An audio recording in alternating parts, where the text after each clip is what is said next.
નમો લોહી સૌહરિહંતાણમ નમો લોહી સૌહૃદાનમ નમો લોહી સૌઆયર્યાન નમો લોહી સૌજ્યાયાન નમો લોહી સૌત્રિકાળવતી શ્રાવણમ ઓમકારમિંદુ સંયુક્ત નિત્યમ જયંતી યોગિન કામદમ ઔષધો છે ઓંકારાય નમો નમઃ મંગળમ ભગવાન મંગળમ ગૌતમોની મંગળમ કુંકુંડારી વિજેન્દ્રમોસુ મંગળમ નમઃ સમયસારાય स्वानुभूत्या तथा स्थिति स्वभावाय भवाय सर्वः विभाव निरुद्ध निराकार।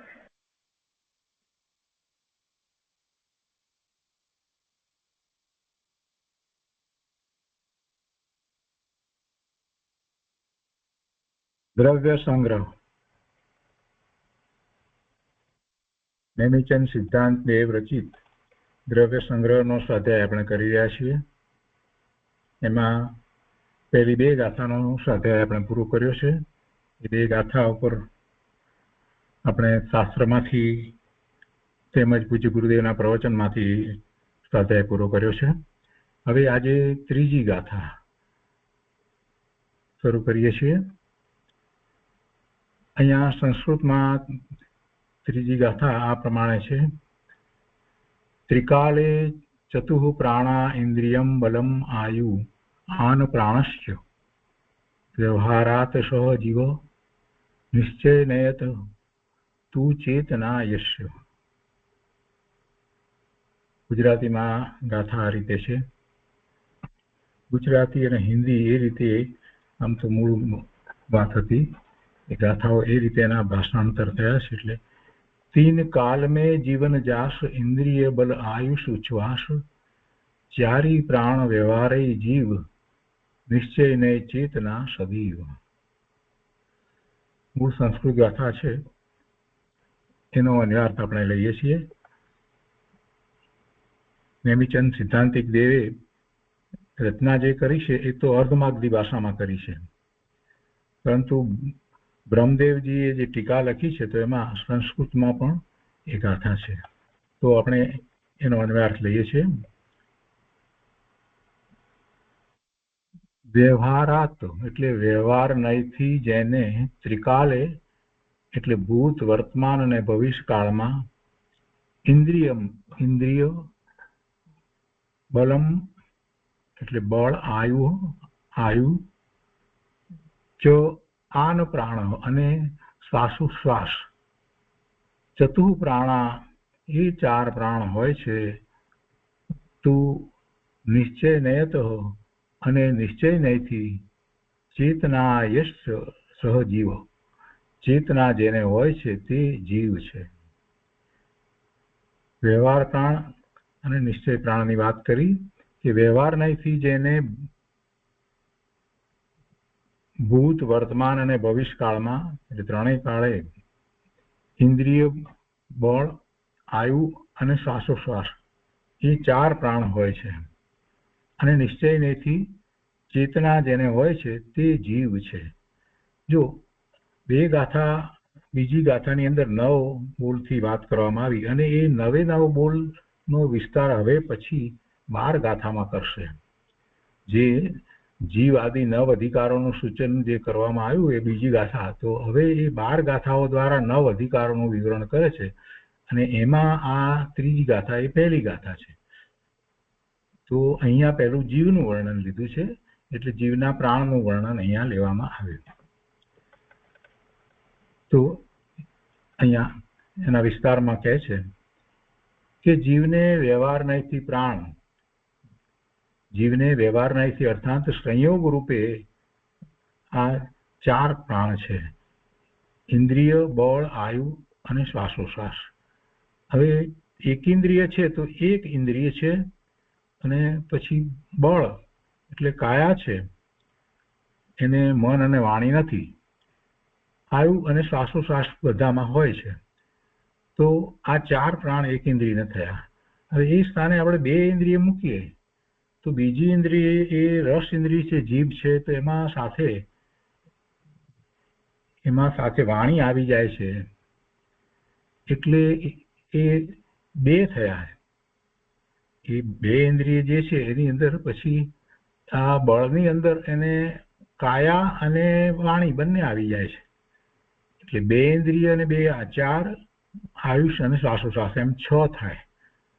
2 ઇન્દ્રિય વાળાને 5 નહીં પરંતુ 6 થાય, કેમ કે બીજી ઇન્દ્રિય જે લેવામાં આવી જીવા, એટલે એમાં એને 2 વસ્તુ સાથે આવે છે. એક વાણી આવે છે અને બીજો એને જે બીજી ઇન્દ્રિય જે છે તે સ્વાદની ઇન્દ્રિય જે આવી તે આવી જાય છે. એટલે એને 6 પ્રાણ થાય. એક ઇન્દ્રિયને 4 પ્રાણ હોય અને 2 ઇન્દ્રિય વાળાને 6 પ્રાણ હોય. પછી જેમ એક ઇન્દ્રિય વધતી જાય તેમ એક પ્રાણ વધતો જાય. એટલે 3 ઇન્દ્રિય વાળાને પછી જે એમાં ત્રીજી ઇન્દ્રિય જે છે તે હવે એ ગંધની છે તો 1 પ્રાણ વધાય. એટલે 3 ઇન્દ્રિય અને બળમાં 2 આવ્યા, કાયા અને વાણી આવી, પછી આયુ અને શ્વાસોશ્વાસ. એટલે એ રીતે વધતા વધતા જે પંચેન્દ્રિય જે છે તો એને કેટલા પ્રાણ હોય તો એને 5 ઇન્દ્રિયો છે. 5 ઇન્દ્રિયો છે અને એને કાયા છે, શરીર છે અને વાણી છે. એટલે 2 7, આયુ અને શ્વાસોશ્વાસ 9 થયા. અને સંઘની પંચેન્દ્રિય છે એને 10 પ્રાણ હોય છે. એને 5 ઇન્દ્રિય છે અને બળની અંદર કાયા, વાણી અને મન એ 3 હોય છે. એટલે 8 અને આયુ અને શ્વાસોશ્વાસ એ રીતે 10 પ્રાણ હોય છે. અને એને જરાક આપણે જોઈ રહીએ જેથી બધાને આ સહેલું થઈ જાય. એક ઇન્દ્રિયને એક જ ઇન્દ્રિય છે, સ્પર્શ ઇન્દ્રિય છે. બળની અંદર કાય છે, આયુ શ્વાસ એટલે 4 થયા. દ્વિઇન્દ્રિયની અંદર એને સ્પર્શ અને રસ બંને છે. અને બળની અંદર એને કાયા અને વચન 2 થઈ જાય છે એટલે 6 થાય છે.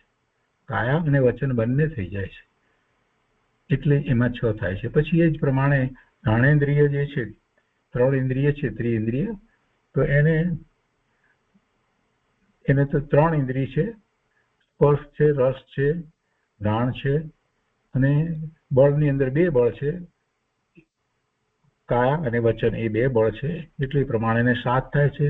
ચતુરિન્દ્રિયની અંદર 4 ઇન્દ્રિય છે. પહેલું સ્પર્શ છે, બીજું રસ છે, ત્રીજું ઘ્રાણેન્દ્રિય એટલે નાકને, ચોથું ચક્ષુ ઇન્દ્રિય છે. તો એ 4 એ છે અને 2 બળ છે એને કાયા અને વાણી. એટલે એને આ 4 ને 2 6 અને આયુ ને શ્વાસ એટલે 8 થાય છે. અસંગની પંચેન્દ્રિય જે છે એને 5 ઇન્દ્રિય છે, સ્પર્શ છે, રસ છે, ઘ્રાણ છે એટલે કે ઊંઘવાની શક્તિ છે, ચક્ષુ છે અને કર્ણ છે. તો એ 5 ઇન્દ્રિય છે અને 2 બળ છે, કાયા અને વચન છે. હજી એને મન નથી એટલે એને એ રીતે 9 થાય છે. અને સંઘની પંચેન્દ્રિય છે એને મન પણ છે. એટલે એને બળની અંદર વિચાર કરીએ તો એને 3 થઈ ગયા. મન, વાણી અને કાયા 3 છે, 5 ઇન્દ્રિય છે, આયુ અને શ્વાસ. એટલે એમ 10 પ્રાણ થાય છે. પણ આ બધા પ્રાણ જે છે તો જળ પ્રાણ છે, એ તો ભૂતગળના પ્રાણ છે. એ કઈ જીવના પ્રાણ સાચા પ્રાણ છે એમ નથી. એ પ્રાણ સિદ્ધ ભગવાનને હોતા નથી. એટલે આ પ્રાણ છે એ સંસાર પર્યાયની અંદર છે. અને એની જે ગતિ થઈ છે એ ગતિને અનુરૂપ જે શરીર પ્રાપ્ત થયું છે તો એ શરીર એવું પ્રાપ્ત થયું છે કે જેમાં આ પ્રમાણે પ્રાણ હોય છે. એના ઉપરથી આપણને ખ્યાલ આવે છે કે જેમ ગતિ હલકી ઝીણી થતી જાય છે તેમ તેમ એને આ દ્રવ્ય પ્રાણો જે છે એ પણ ઘટતા જાય છે. દ્રવ્ય પ્રાણ પણ ઘટતા જાય છે. એટલે બીજી રીતે કહીએ તો એની પ્રગટ શક્તિ ઘણી ઓછી થઈ જાય છે. એક ઇન્દ્રિય વાળાને પ્રગટ શક્તિ જ ઓછી છે, કેમ કે એની પાસે કેટલા પ્રાણ છે, 4 પ્રાણ છે. અને બીજી રીતે વિચાર કરીએ તો એને જ્ઞાનનો ઉઘાડ પણ ઓછો છે. જ્ઞાનનો ઉઘાડ આપણને એને મળેલી ઇન્દ્રિય દ્વારા ખ્યાલમાં આવે છે કે એક ઇન્દ્રિય છે તો જ્ઞાનનો ઉઘાડ ફક્ત એટલો જ હોય, સ્પર્શ જેટલો જ જ્ઞાનનો ઉઘાડ હોય. 2 ઇન્દ્રિય હોય તો પછી સ્પર્શ અને રસ જેટલો જ્ઞાનનો ઉઘાડ હોય. 3 ઇન્દ્રિય હોય તો સાથે એ સુગંધ, ગંધ નો દુર્ગંધ કે સુગંધ તો એનો પણ ઉઘાડ હોય. 4 ઇન્દ્રિય હોય તો એને વર્ણનો પણ ઉઘાડ હોય, એટલે એ દ્રષ્ટ જોઈ શકે છે એવો. અને 5 ઇન્દ્રિય છે તો સાંભળે એવો પણ ઉઘાડ હોય. તો એમ એ પ્રમાણે એનો જ્ઞાનનો ઉઘાડ વધતો જાય છે. પણ છતાંય સંઘની નથી તો એ ધર્મ કરવા માટે એ પાત્ર નથી. કેમ કે સંઘની પંચેન્દ્રિયપણું જ્યારે છે તો સંઘની છે તો મન છે, ને મનની અંદર જે એ ઇન્દ્રિયો દ્વારા એટલે ઇન્દ્રિયોના નિમિત્તે જે જ્ઞાન કરે છે એનું એને વિશ્લેષણ થાય છે, એની એને સ્મૃતિ છે, એમાંથી ભાવ મનમાં જે કંઈ છે તેની સાથે એ જે જાણે છે દરેક સમયે એના અર્થને એ સમજે છે અને પોતાનું હિત શેમાં છે અહિત શેમાં છે એને પણ એ નિર્ણય કરી શકે છે. એટલે સંઘની પંચેન્દ્રિય જે છે એ જ સમ્યક્ત્વ પ્રગટ કરી શકે. એટલે એ રીતે આપણે વિચાર કરવાનો છે કે એને સંસાર પર્યાયની અંદર જેટલા પ્રાણ મળ્યા છે તો પ્રાણનો અર્થ આ રીતે સમજવાનો છે કે એને કેટલો જ્ઞાનનો ઉઘાડ છે. તો એ 4 પ્રાણો પૂતગળ દ્રવ્યની રચના છે. અહીંયા કહે છે કે જીવને વ્યવહાર નથી પ્રાણ, જીવને વ્યવહાર નથી અર્થાત સંયોગ રૂપે ઇન્દ્રિય બળ, આયુ બળ, શ્વાસોશ્વાસ એ 4 જળ પ્રાણો સંસાર દશામાં હોય છે અને એ 4 પ્રાણો પૂતગળ દ્રવ્યની સ્કંદ રૂપ પર્યાયો છે. પૂતગળ દ્રવ્ય જીવથી સર્વ પ્રકારે અર્થાત દ્રવ્ય, ક્ષેત્રે, કાળે અને ભાવે અત્યંત ભિન્ન છે. પૂતગળ અત્યંત ભિન્ન છે, આત્માથી અત્યંત ભિન્ન છે. ચેતન એવો ભગવાન આત્મા અને જળ એવું પૂતગળ, એ બંને દ્રવ્ય જુદા છે, બંને અત્યંત ભિન્ન છે. એ બંનેના ગુણો પણ અત્યંત ભિન્ન છે. એટલે એ જળ પ્રાણો સંયોગ રૂપ છે, જીવને સંયોગ રૂપ છે અને એ કાયમ હંમેશને માટે રહે એવું નથી. સિદ્ધ દશા થતા કોઈ પ્રાણ હોતા નથી. અને સંસાર પર્યાયની અંદર પણ એ બધા પ્રાણ જે છે તે જે ગતિમાં જાય છે એ પ્રમાણે વધારે ઓછા હોય છે. એક સરખા પ્રાણ હોય એમ પણ બનતું નથી. એ પછી બીજી વાત એવી છે કે જીવને નિશ્ચય નહીંથી પ્રાણ, તો જીવને નિશ્ચય નહીંથી અર્થાત ખરેખર સદા ચેતના પ્રાણ છે. નિશ્ચયથી તો એના ચેતના પ્રાણ છે. આ ચેતના પ્રાણના કારણે જીવ ખરેખર અનાદિથી અનંત કાળ સુધી જીવે છે. ચેતના પ્રાણ વિનાનો જીવ ક્યારેય હોય નહીં. એટલે આ ચેતના પ્રાણ શાશ્વત હોવાથી એ નિત્ય છે. એ પછી ત્રીજી વાત છે નિશ્ચય નય વ્યવહાર નયનું સ્વરૂપ. તો નયોનું સ્વરૂપ ભૂમિકામાં પારા 1 થી 15 સુધી આપ્યું છે, તે વાંચી લેવું. જો કે ખરેખર જીવ સદાય ચેતના એટલે ભાવ પ્રાણથી જીવે છે, તો પણ સંસાર દશામાં વ્યવહાર જીવત્વના કારણભૂત ઇન્દ્રિય આદિ દ્રવ્ય પ્રાણોથી વ્યવહાર નય જીવે છે. એમ દ્રવ્ય પ્રાણોના સંયોગનું જ્ઞાન કરાવવા માટે કહેવામાં આવે છે. દ્રવ્ય પ્રાણોથી એ વ્યવહાર નય જીવે છે અને નિશ્ચય નય તો એ ભાવ પ્રાણથી જીવે છે, ચેતનાથી એ જીવે છે. તો તે દ્રવ્ય પ્રાણો આત્માનું સ્વરૂપ બિલકુલ નથી, કારણ કે તેઓ પૂતગળ દ્રવ્યથી બનેલા છે. અને બંને નયની વાતને સાથે લેવામાં આવે છે. તો કે બંને નયો એકી સાથે, આ બંને નયોના વિષયને પરસ્પર વિરોધ હોવા છતાં, વિરોધ એટલા માટે છે કે પેલા પ્રાણ છે તે જળના છે, દ્રવ્ય પ્રાણ છે જળ પ્રાણ છે, અને પેલા ભાવ પ્રાણ છે એ જીવના છે. એટલે પરસ્પર વિરોધ એ રીતે છે, છતાં બંને સાથે છે. તે વિષયોને સાથે રહેવામાં વિરોધ નથી. જળ પ્રાણ પણ હોય, ભાવ પ્રાણ જ્યારે છે ત્યારે નિશ્ચય નહીંથી જે ભાવ પ્રાણ થયા છે ચેતના, એની સાથે એને દ્રવ્ય પ્રાણ પણ હોય. પણ એ ચેતના એ કોઈ પણ અવસ્થામાં એ જીવને હોય જ છે.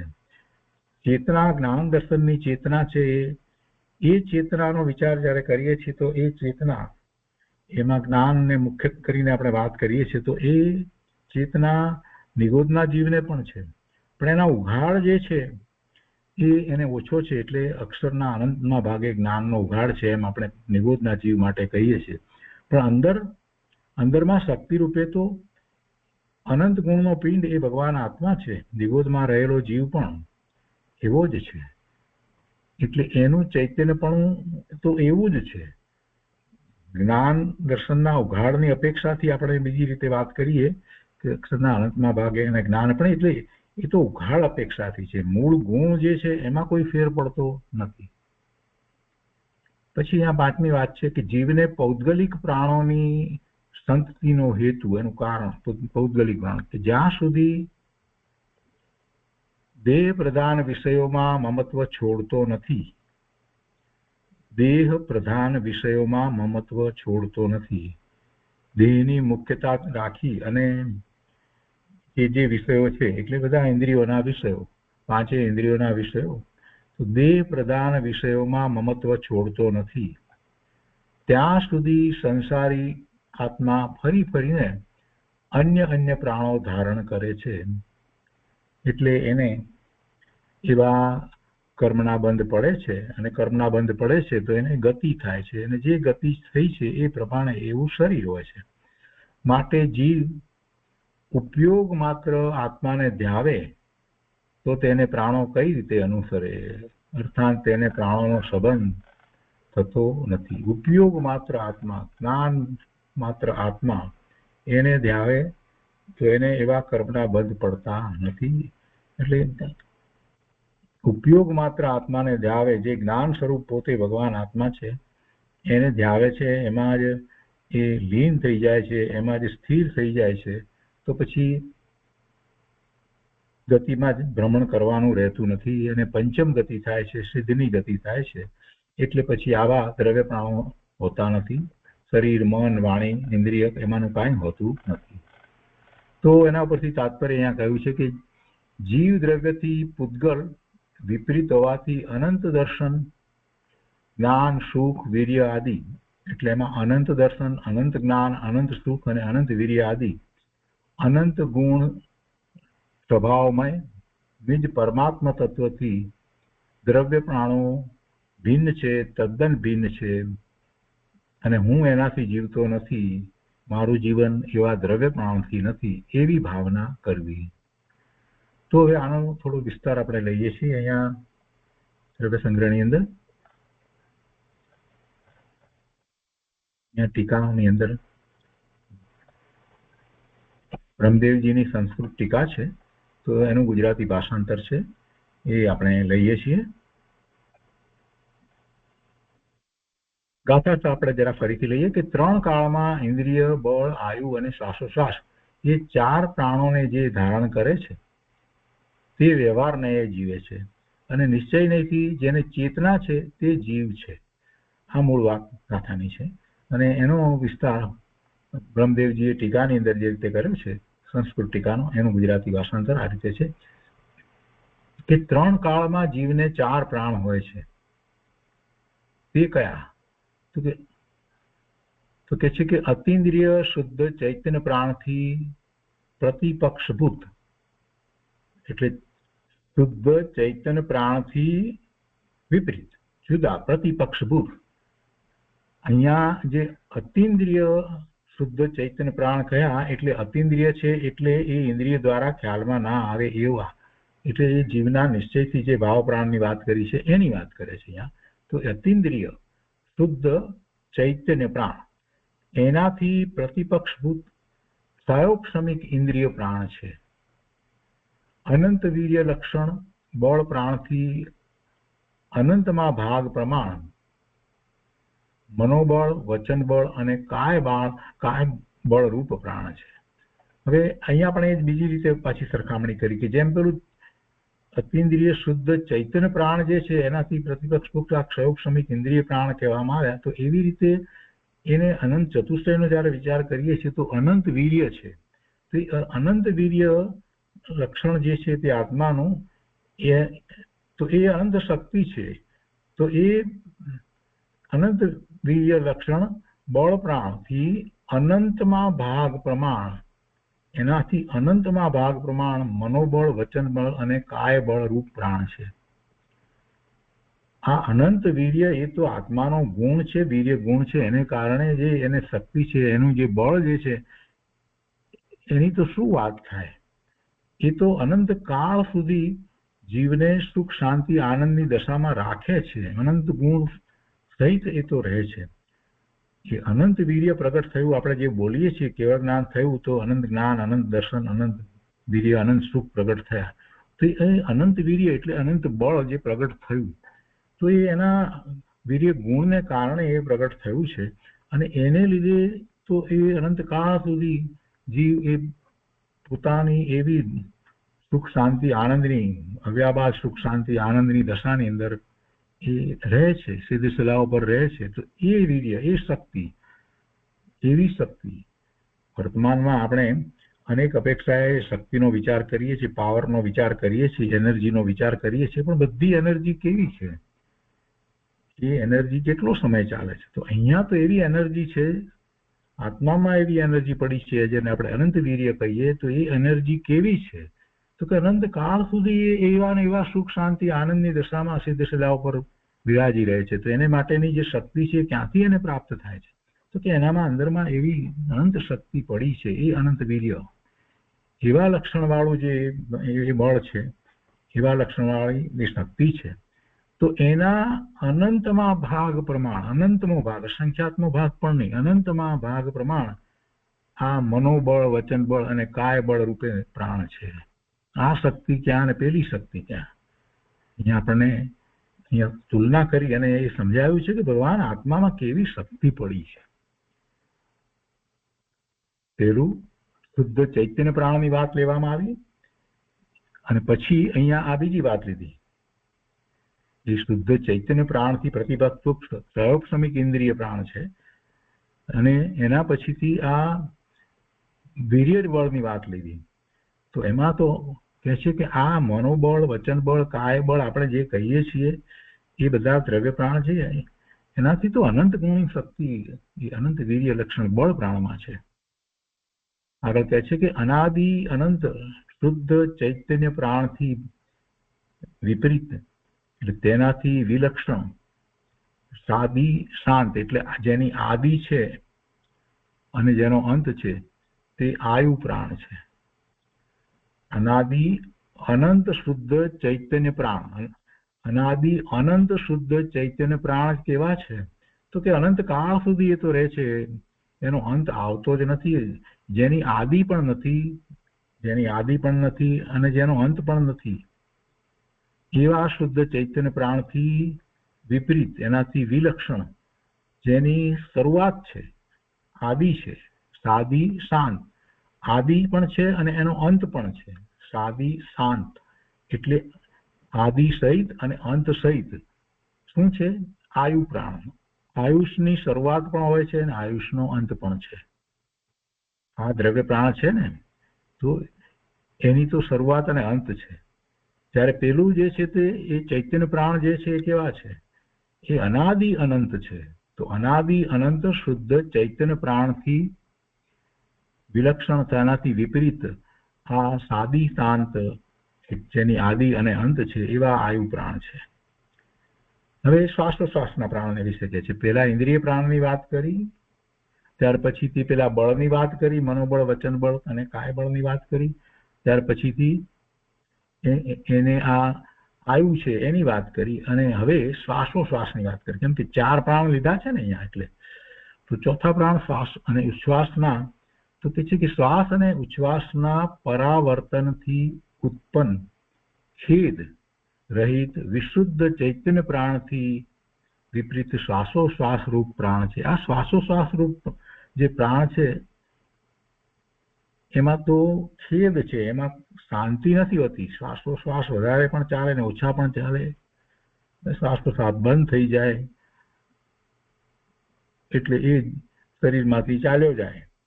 આ શ્વાસોશ્વાસ જે છે એને વિશે કહે છે કે શ્વાસ અને ઉચ્છ્વાસના પરાવર્તનથી ઉત્પન્ન ખેદ છે.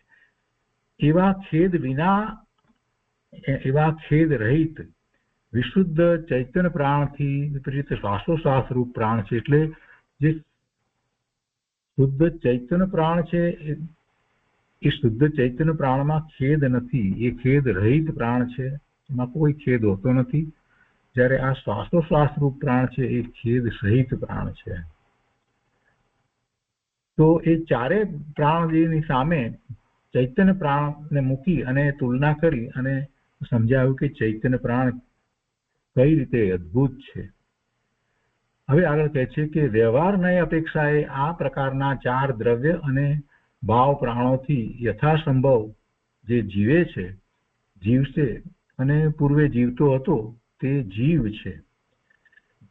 જીવને દ્રવ્યેન્દ્રિય આદિ દ્રવ્ય પ્રાણો અનઉપચરિત અસદભૂત વ્યવહાર નહીંથી, ભાવેન્દ્રિય આદિ ક્ષયોક્ષમિક ભાવ પ્રાણો અશુદ્ધ નિશ્ચય નહીંથી, અને સત્તા ચૈતન્ય બોધ વગેરે શુદ્ધ ભાવ પ્રાણો નિશ્ચય નહીંથી છે.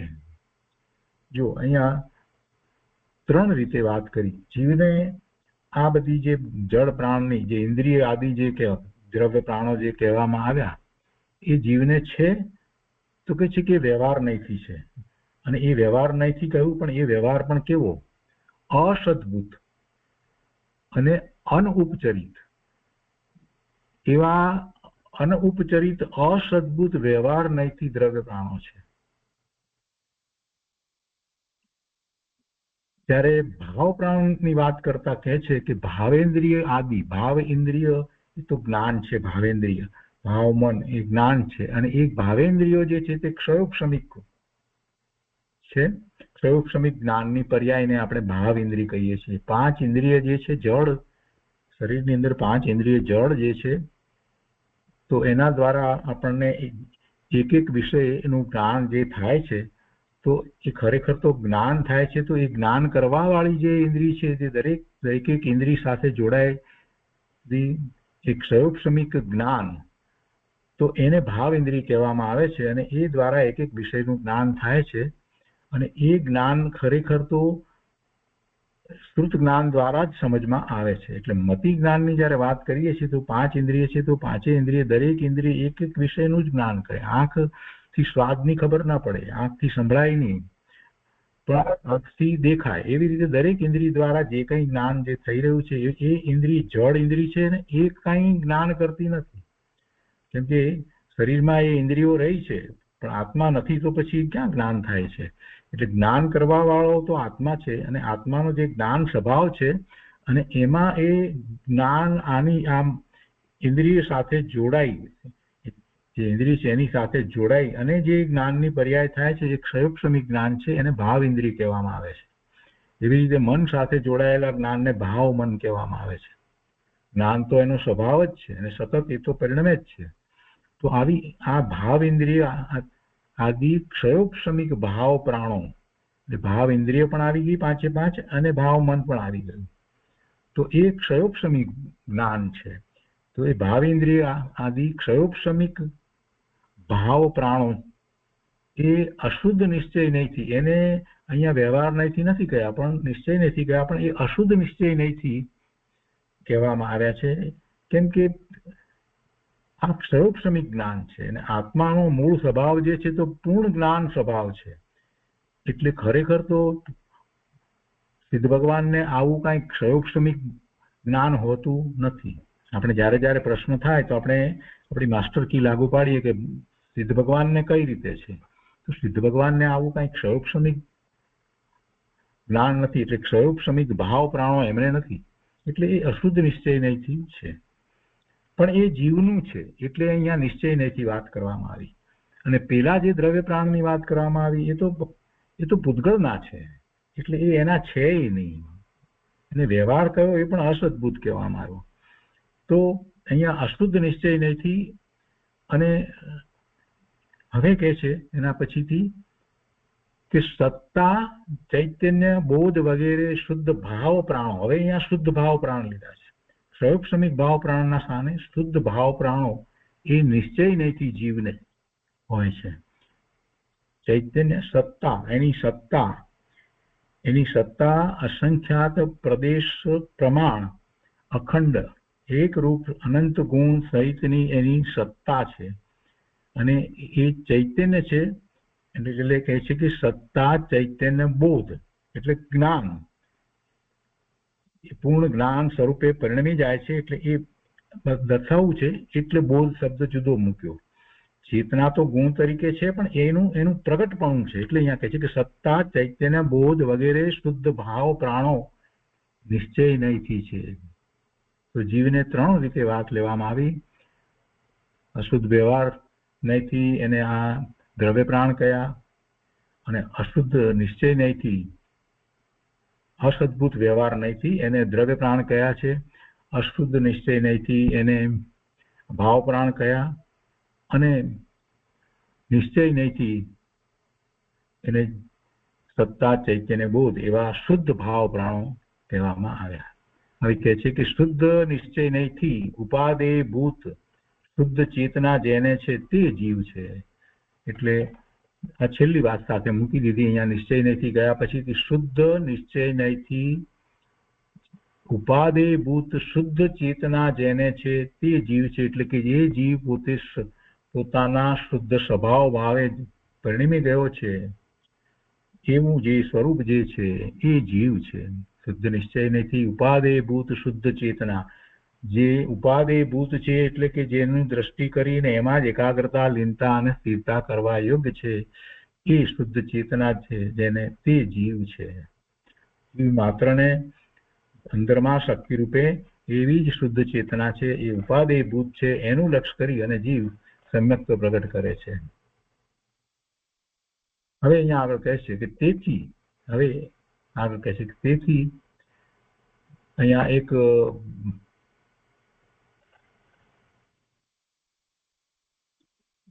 ગાથા લીધી છે. એટલે એક ઉદાહરણ માટે જે લેવામાં આવ્યું છે આપણે એનો અર્થ લઈએ છીએ. એટલે એ વાછરડાનું ઉદાહરણ આપીને વાત લીધી છે કે વચરખ ભવ સારી છ સગ નિયરે પિયરાય ચુલેય હંડીય પૂર્ણ મળવું એવ ઈઠનતા જાય. ત્યાંથી લીધું છે એ વાત અહીંયા નથી લીધી, પરંતુ એ સંસ્કૃતમાં ટીકામાં છે. તો કે છે એનો અર્થ શું થાય છે? તો કે વત્સ જન્મ લેતા જ વાછરડું પૂર્વજન્મના સંસ્કારથી શીખવ્યા વિના પોતાની મેળે માતાનું સ્તનપાન કરવા લાગે છે. એટલે વાછરડું એટલે બધા જ માટે છે, જે એવી રીતે માતાનું દૂધ પીએ છે બધા માટે. તો કે છે કે જન્મ લેતા જ, હવે એ જન્મ લેતા જ એને કેવી રીતે આવડ્યું? તો જન્મ લેતા જ એને ખ્યાલ કેવી રીતે આવે કઈ રીતે આ દૂધ પીવું? તો એને માટે એ કહે છે કે પૂર્વજન્મના સંસ્કારથી શીખવ્યા વિના પોતાની મેળે એ માતાનું સ્તનપાન કરવા લાગે છે, એક વાત. પછી બીજું અક્ષર, તેમાં કહે છે કે અક્ષરોનું ઉચ્ચારણ જીવ જાણકારીની સાથે આવશ્યકતા પ્રમાણે કરે છે. જળ પદાર્થોમાં આ વિશેષતા હોતી નથી. અક્ષરોનું ઉચ્ચારણ જીવ જાણકારીની સાથે આવશ્યકતા પ્રમાણે કરે છે. જળ પદાર્થોમાં આ વિશેષતા હોતી નથી. ત્રીજી વાત ભવ, જો આત્મા એક સ્થાયી પદાર્થ ન હોય તો જન્મ મરણ કોના થાય? એટલે ભવ જે થાય છે તો એનો અર્થ જ છે કે આત્મા છે, અને આત્મા સ્થાયી પદાર્થ છે એટલે નિત્ય છે. આત્મા નિત્ય હોય તો ભવના ભ્રમણ થાય. પછી ચોથું કહે છે કે સાદૃશ્ય એટલે આહાર, પરિગ્રહ, ભય, મૈથુન, હર્ષ, વિષાદ આદિ બધા જીવોમાં એક સરખા દેખાય છે, અપેક્ષાથી એક સરખા દેખાય છે. બધા જીવોને હોય છે, કહેવાનો આશય એવો છે. સાદૃશ્ય કહ્યું છે ને એટલે બધાની અંદર આ હોય છે. આહાર હોય છે, પરિગ્રહ સંજ્ઞા પણ હોય છે, ભય સંજ્ઞા, મૈથુન સંજ્ઞા અને હર્ષ અને વિષાદ, એ બધું બધા જીવોને હોય છે. શીખવાડ્યા વિના જ બધું હોય છે. એ પછી પાંચમું અને છઠ્ઠા માટે કહે છે કે સ્વર્ગ નરક, જીવ જો સ્વતંત્ર પદાર્થ ન હોય તો સ્વર્ગ નરકમાં જવાનું કોને સિદ્ધ થશે? સ્વર્ગ અને નરક છે અને સ્વર્ગ ને નરકની અંદર જીવો રહ્યા છે, તો એનો અર્થ એ થયો કે જીવ છે અને સ્વર્ગને નરકમાં જીવ જાય છે. એનો અર્થ એ થયો કે જીવ એવા ભાવ કરે છે તો પોતાની યોગ્યતાથી સ્વર્ગ અને નરકમાં જાય છે. તો સ્વર્ગ નરક છે ને, તો એને વિશે કહે છે કે જીવ જો સ્વતંત્ર પદાર્થ ન હોય તો સ્વર્ગ નરકમાં જવાનું કોને સિદ્ધ થશે? એના પછી સાતમું લીધું છે કે પિતર એટલે અનેક મનુષ્યો મરીને ભૂત વગેરે થાય છે, એટલે એવી ગતિ પણ થાય છે. અને પોતાના સ્ત્રી પુત્ર આદિને પોતાના આગલા ભવની હકીકત જણાવે છે. એમને એવું જાતિસ્મરણ જ્ઞાન હોય જ છે. દરેક નારકીને અને દરેક દેવને, પછી એ દેવ ગમે તે હોય તો પણ એને એને પોતે ક્યાંથી અહીંયા ઉત્પન્ન થયો છે એનું પૂર્વભવનું જ્ઞાન હોય છે, જ્યાંથી જે આવ્યો હોય એનું, એટલે એ જાતિનું જ્ઞાન એને હોય છે. તો એની વાત અહીંયા લીધી છે કે અનેક મનુષ્ય મરીને ભૂત વગેરે થાય છે અને પોતાના સ્ત્રી પુત્ર આદિને પોતાના આગલા ભવની હકીકત જણાવે છે. પછી 8મું લીધું છે કે ચૂલ્હા હંડી એટલે જીવ જો પૃથ્વી જળ અગ્નિ વાયુ અને આકાશ, આ બીજા અન્ય મતમાં એ રીતે કહે છે ને, પૃથ્વી જળ અગ્નિ વાયુ અને આકાશ એ 5 મહાભૂતમાંથી ઉત્પન્ન થતો હોય જીવ, તો પછી દાળ બનાવતી વખતે ચૂલા ઉપર મૂકેલ હાંડીમાં 5 મહાભૂતોનો સમાગમ થવાને લીધે ત્યાં પણ જીવ ઉત્પન્ન થવો જોઈએ. તો ત્યાં પણ જીવ ઉત્પન્ન થવો જોઈએ, પણ એમ બનતું નથી. એ પછી 9મું લીધું છે મૃતક. મરદામાં 5 પદાર્થો હોય છે પણ તેમાં જીવના જ્ઞાન આદિ હોતા નથી. આ 5 મહાભૂતોની વાત કરી તો એ 5 મરદાની અંદર તો છે, પણ છતાં ત્યાં કંઈ જ્ઞાન આદિ હોતા નથી. આ રીતે જીવ એક જુદો સ્વતંત્ર પદાર્થ સિદ્ધ થાય છે. એ 5 મહાભૂતો રૂપે પણ નથી ને બીજી રીતે પણ નથી. એટલે આ બધા 9 બોલ દ્વારા સમજાવવું એ છે કે એ અન્ય મતની જે બધી માન્યતાઓ જે છે એનું ખંડન કરવામાં આવ્યું છે. એ બીજી માન્યતા જે છે એ પ્રમાણે જીવનું સ્વરૂપ નથી, આ વાત કરવી છે. એટલે આ 9 બોલથી એ વાતને અહીંયા સમજાવી છે. એટલે કહે છે કે આ દોરામાં કહેલા 9 દ્રષ્ટાંતો વડે ચાર્વાક મત અનુસારી શિષ્યને સમજાવવા માટે જીવની સિદ્ધિના વ્યાખ્યાનથી આ ગાથા પૂરી થઈ. જે જીવને માનતો નથી, ચાર્વાક મત એવો છે કે જીવને માનતો જ નથી, તો એને સમજાવવું છે કે ભાઈ આ જીવ છે, અને એ જીવને સમજાવવા માટે આ 9 દ્વારા વાતને સમજાવી. એટલે એવો દોરો કયો આ ગાથા એ રીતે લઈ અને કહ્યું કે ભાઈ આ જન્મ થતાની સાથે આ બધું જે છે તો એ ક્યાંથી આવ્યું, એ પૂર્વના સંસ્કાર છે, તો એનો અર્થ કે પૂર્વે એ હતો એટલે એ જીવ છે એમ સિદ્ધ કર્યું. પછી આ અક્ષરોનું ઉચ્ચારણ, જીવની જાણકારી, એને આવશ્યકતા પ્રમાણે એ બધી વાત લીધી. તો એ કેવી રીતે થાય? જળની અંદર કઈ જળનો ગુણ નથી, એ ચેતનનો ગુણ છે, એટલા માટે એ થઈ શકે છે. એટલે એ જીવ છે, જીવનું અસ્તિત્વ છે, એ વાત સિદ્ધ કરવી છે. જીવનું અસ્તિત્વ અને જીવનું નિત્ય અસ્તિત્વ છે એ પણ સાથે વાત કરી દે છે.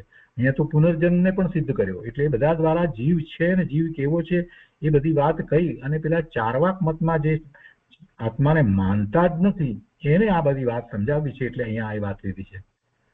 એટલે આત્મા જો હોય જ નહીં તો આ જન્મ ને મરણ કોના થાય? તો જન્મ મરણ જે થઈ રહ્યા છે એ ત્યાં એ શરીર સાથે આત્મા છે અને ત્યાંથી એ નીકળી જાય છે, મરણ છે, અને પાછો જ્યાં બીજી જગ્યાએ જે ઉપજે છે તો એ જન્મ છે. પણ અહીંયા ત્યાં આત્મા તો એનો રહે છે. તો જન્મ મરણ કોના થાય? તો કે આત્મા છે, જીવ છે. પછી આ આહાર ને પરિગ્રહ ને ભય ને મૈથુન ને આ બધી સંજ્ઞાઓ બધા જીવોને જોવામાં આવે છે. બધી કે મનુષ્યને પણ જોવામાં આવે અને તિર્યકને પણ જોવામાં આવે. નાનું બાળક છે એને પણ આ બધી સંજ્ઞા તો હોય છે. આહાર પરિગ્રહ ભય મૈથુન જન્મથી જ હોય છે, અને હર્ષ ને વિષાદ કરે છે. બધી જગ્યાએ જે જોવા મળે છે બધા નારકીને પણ હોય અને નારકીને દુઃખ જ હોય, પણ આ બધી સંજ્ઞા તો છે, દેવને પણ છે, બધાને છે. તો એનો અર્થ શું થયો કે એ બધી જગ્યાએ જીવ છે, એટલે જીવનું અસ્તિત્વ અહીંયા સિદ્ધ કરે છે. પછી સ્વર્ગ ને નરકની વાત આપણે જો કરીએ છીએ તો સ્વર્ગ નરક છે તો ત્યાં જીવ છે. એ કોણ જશે? સ્વર્ગ નરકની અંદર કઈ પૂતગળ પરમાણુ પૂતગળના સ્કંદ જાય છે? એ જીવ જાય છે. સ્વર્ગ નરકમાં કોણ જાય? તો કે જીવ જાય છે.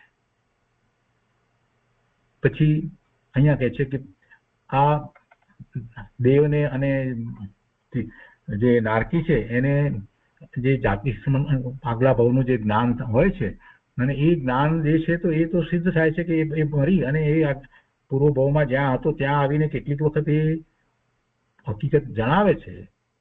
અનેક મનુષ્ય મરીને ભૂત થાય છે અને એની કોઈ ઈચ્છાઓ બધી રહી ગઈ હોય તો ત્યાં એ પછી પોતાના જે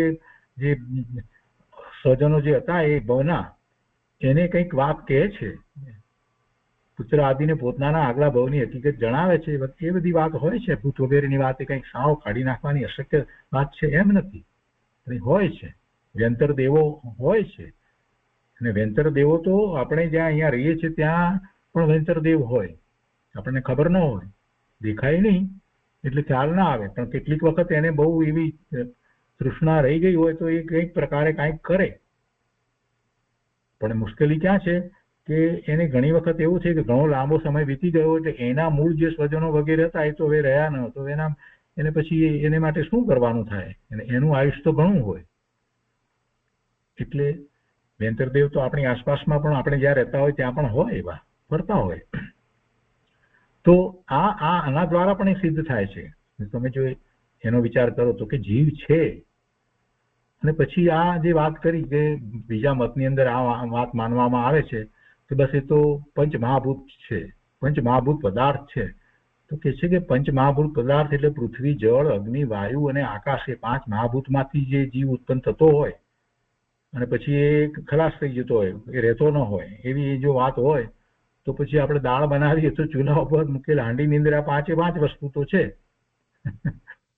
તો પછી ત્યાં જીવ ઉત્પન્ન થવો જોઈએ, પણ એ તો થતો નથી. એટલે એ માન્યતા ખોટી છે. એમ જીવ છે એમ નહીં. કેટલાકની વાત એ રીતે છે ને, પંચમહાભૂતમાંથી ઉત્પન્ન થયો અને પંચમહાભૂતમાં ભળી ગયો. અરે ભાઈ, કોઈ આત્મા ભળી જતો નથી. પંચમહાભૂતો જે છે એ તો પૂતગળ છે, એમાં ક્યાં જીવ ભળી જાય? જીવ તો ત્યાંથી જુદો પડી અને બીજી જગ્યાએ જાય છે, બીજી ગતિમાં જાય છે. 4 ગતિના ભ્રમણમાં નથી જતો તો પંચમ ગતિ સિદ્ધની ગતિમાં જાય છે. પણ જીવ તો સદાય રહે છે, એ કાંઈ પંચમહાભૂતમાં ભળતો નથી. અને પછી 9મી વાત લીધી કે પંચમહાભૂતની જે વાત લીધી, આ બધું તો એ તો 5 પદાર્થો મૃતદેહની અંદર મળદામાં પણ હોય છે, પણ ત્યાં એ કંઈ જ્ઞાન કરી શકતો નથી. એટલે જ્ઞાન કરવા વાળો છે તે જીવ છે, એ ચેતન છે, એ ભગવાન આત્મા છે. એટલે આ બધા જે શરીર વગેરે જે છે એ બધાથી જુદો સ્વતંત્ર એવો જીવ છે, એવો જીવ સિદ્ધ થાય છે.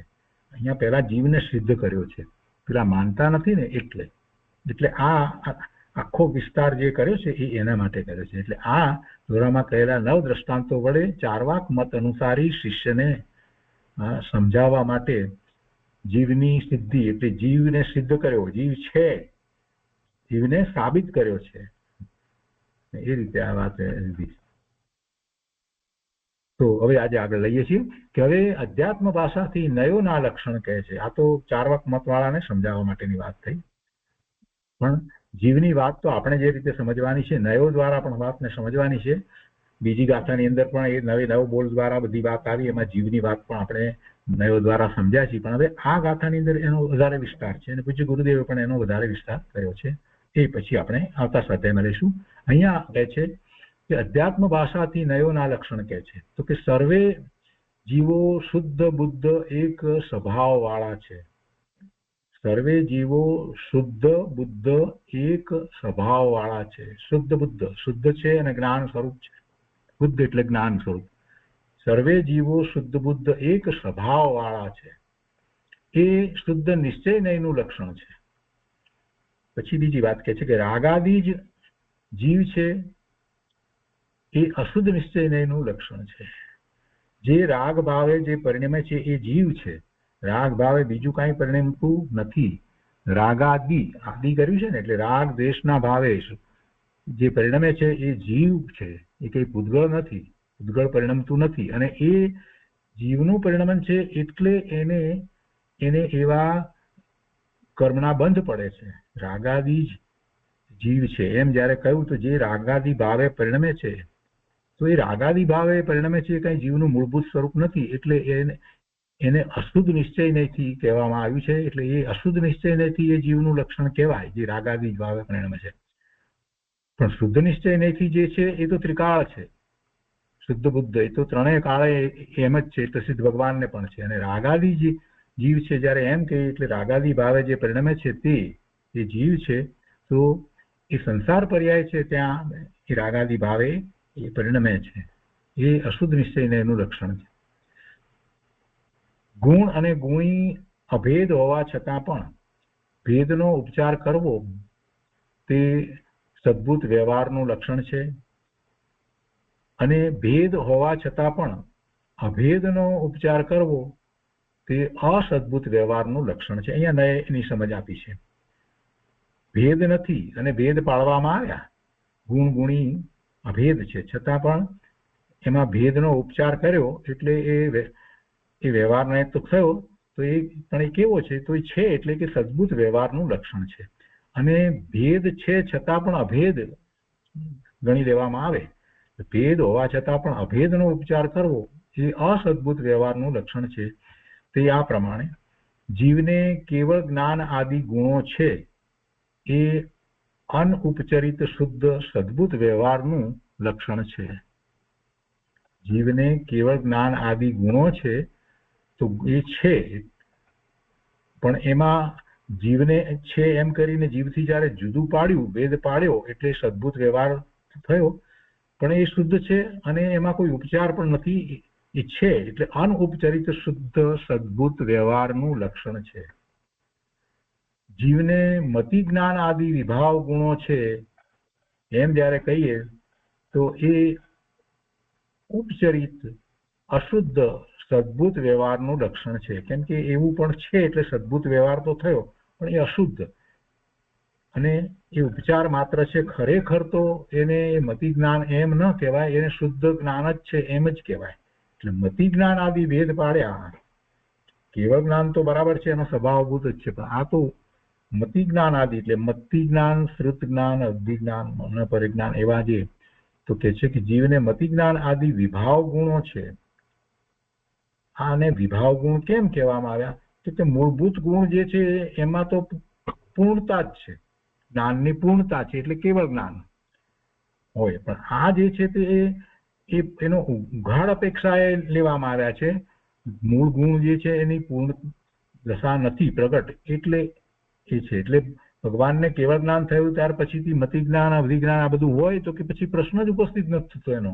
જ્યારે જ્ઞાન ગુણ પૂર્ણપણે એનો ઉઘાડ થઈ ગયો પછી મતિ જ્ઞાન કે શ્રુત જ્ઞાન કે અધિજ્ઞાનનો પ્રશ્ન ઉપસ્થિત થતો નથી.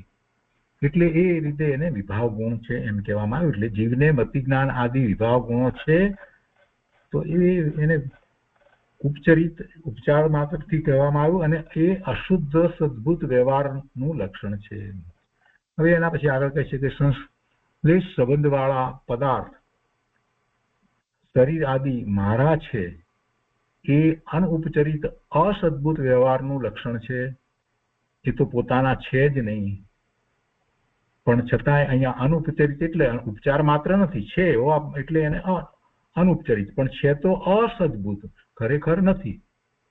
જ્યાં સંશ્લેષ સંબંધ નથી, આ સંશ્લેષ સંબંધ લીધો એટલે એને ખરેખર એને સંબંધ છે, કોઈક રીતે એને સંબંધ છે, શરીર સાથે એને સંબંધ છે એટલે સંશ્લેષ સંબંધ વાળા પદાર્થ શરીર, મન, વાણી, કાયા જે આપણે લઈએ છીએ તો એ સંશ્લેષ સંબંધ વાળા છે. જ્યારે જ્યાં સંશ્લેષ સંબંધ નથી, એનાથી પોતે તદ્દન જુદો છે, ભિન્ન છે, એવા પુત્ર પુત્રી વગેરે જે બધા સગા સંબંધીઓ શરીરના સંબંધે છે તે બધા. એટલે જ્યાં સંશ્લેષ સંબંધ નથી એવા પુત્ર આદિ મારા છે તે ઉપચરિત અસદબુદ્ધ વ્યવહારનું લક્ષણ છે. ઉપચાર માત્ર અસદબુદ્ધ વ્યવહાર તો થયો, પણ પાછો એ માત્ર ઉપચાર છે. એટલે કેટલીક વખત એ ઉપચાર માત્ર છે એમ કહ્યું હોય ત્યારે એ સમજી લેવાનું કે એમાં એ અસદબુદ્ધ વ્યવહાર જ હોય. જેમ કે કૃપાળુ દેવે એમ કહ્યું કે કર્તામાં એમ કહ્યું કે ત્રીજું જે કહ્યું કે ઘર નગર આદિનો કર્તા તો ઉપચારથી છે, તો એમાં એ વાત આવી ગઈ, ઉપચારથી છે, અસદબુદ્ધ વ્યવહારના એનું એ કથન છે. એટલે ઉપચરિત કહી અને કેટલીક વખત એ પણ એવી રીતે પણ કહેવામાં આવતું હોય છે. તો એ પ્રમાણે નય ચક્રના મૂળભૂત 6 નયો સંક્ષેપમાં જાણવા. હવે ચોથી ગાથા માટેનો ઉપોદઘાત અહીંયા તો કરે છે. તો આજે અહીંયા સુધી આપણે આ ત્રીજી ગાથાનો વિસ્તાર કર્યો છે. હવે આ ગાથા ઉપર પૂજ્ય ગુરુદેવ કાંજી સ્વામીએ જે વિસ્તાર કર્યો છે અને એમાં જે અધ્યાત્મ સમજાવ્યું છે એ આપણે એમના જે પ્રવચનનું પુસ્તક છે એમાંથી લઈશું, આવતા સાથે એમાં લઈશું. તો હવે આ 12 ગાથા સુધી જે 9 બોલ બીજી ગાથામાં કહેવામાં આવ્યા એના વર્ણનો એક પછી એક આવશે. તો આજનો સ્વાધ્યાય આપણે અહીંયા સુધી રાખીએ છીએ.